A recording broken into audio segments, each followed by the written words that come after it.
பெட்ரோல்னா என்னென்னு எனக்கு தெரியாதுடா. ஸோ கண்டிப்பாக வந்துட்டு அதனால எனக்கு இதுக்கு பொறுப்பு இல்லைன்னு நான் சொல்லிட மாட்டேன். பட்டு யோசிக்க வேண்டிய விஷயம் வந்துட்டு ஈஸியாக தப்பிச்சிடுவாங்க. இதில் வந்துட்டு சம்மந்தப்பட்ட பெரிய பெரிய ஆளுங்கள்லாம் வந்துட்டு நான் இப்போ கார்பன் கேப்சருன்ற ஒரு விஷயத்துக்கு நாங்கள் இவ்வளோ ஃபண்ட் பண்ணுறோம் அப்படின்னு சொல்லிட்டு கிளம்பிடுவாங்க. ஆனால் யாராலையுமே நேச்சரை வந்துட்டு சீர்படுத்த முடியாது.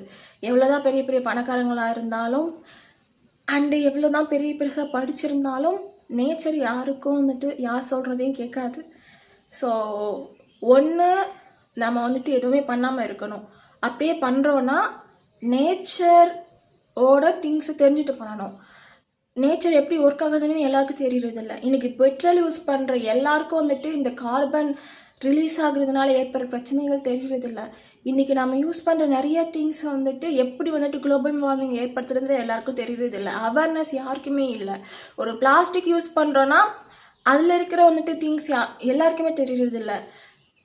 இது வந்துட்டு அவேர்னஸ் அப்படின்றது எல்லாருக்குமே கொடுக்க வேண்டிய ஒரு விஷயமா நான் பார்க்குறேன். ஸோ நீங்கள் ஒரு மனுஷங்களுக்கான பொறுப்பு நிஜமாகவே அதிகம். ஏன்னா மனுஷங்க தான் இங்கே அதிகமாக மெட்டீரியல்ஸ் யூஸ் பண்ணுறோம். ஸோ மனுஷங்க வந்துட்டு ஒரு பொருள் யூஸ் பண்ணும்போது நிஜமாக அது எப்படி ஒர்க் ஆகுது அண்ட் அதை நம்ம எப்படி வந்துட்டு ப்ராப்பராக இந்த உலகத்தில் இருக்கிற மற்ற கிரியேச்சர்ஸ்க்கு பிரச்சனை இல்லாமல் பண்ணுறது அப்படின்றத யோசிக்க வேண்டியது மனுஷங்க பொறுப்பு. ஸோ மனுஷங்க பண்ணுற எல்லாமே வந்துட்டு நல்லது. நம்ம தான் வந்துட்டு ஃபுட் செயினில் டாப்பில் இருக்கோம், மற்ற எல்லா கிரியேச்சர்ஸும் நமக்கு கீழே தான் அப்படின்ற ஒரு பிம்பம், அப்படின்ற ஒரு நினப்பு மற்ற கிரியேச்சர்ஸுக்கு ஆபத்தாகுதோ இல்லையோ கண்டிப்பாக நம்மளோட வருங்கால தலைமுறையினருக்கு ரொம்ப ஆபத்தான ஒன்று. ஸோ இதை பற்றி நான் பேசணும்னு நினச்சேன். ஓகே, இது செலவு தான். ஆனால்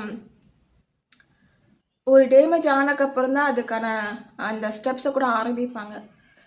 கார்பனை கேப்சர் பண்ணுறது இதில் எனக்கும் நிறைய இன்ட்ரெஸ்ட் இருக்குது. ஆனால் என்ன பண்ணுறது, இது பார்ப்போம் ஃப்யூச்சரில் என்ன எல்லாம் நடக்குது அப்படின்ட்டு. இந்த மாதிரி நிறைய இருக்குது. ஸோ ஈவன் நீங்கள் இதுக்கப்புறம் வர ரோபோட்டிக்ஸ் அண்ட் இதுக்கப்புறம் வர டெக்னாலஜி கூட வந்துட்டு ஒரு அவேர்னஸோட அதை வந்துட்டு நம்ம யூஸ் பண்ணணும். நிஜமாகவே அதை யூஸ் பண்ணுறதுனால மற்றவங்களுக்கு ஏதாவது ப்ராப்ளமா அப்படின்னு பார்த்து யூஸ் பண்ணணும். ஓகே, ஸோ இந்த வீடியோவை நீங்கள் ஃபுல்லாக பார்க்குறீங்கன்னா ரொம்ப ரொம்ப தேங்க்ஸ். ஓகே, இது வரைக்கும் நீங்கள் ஃபுல்லாக பார்த்துருக்கீங்கன்னா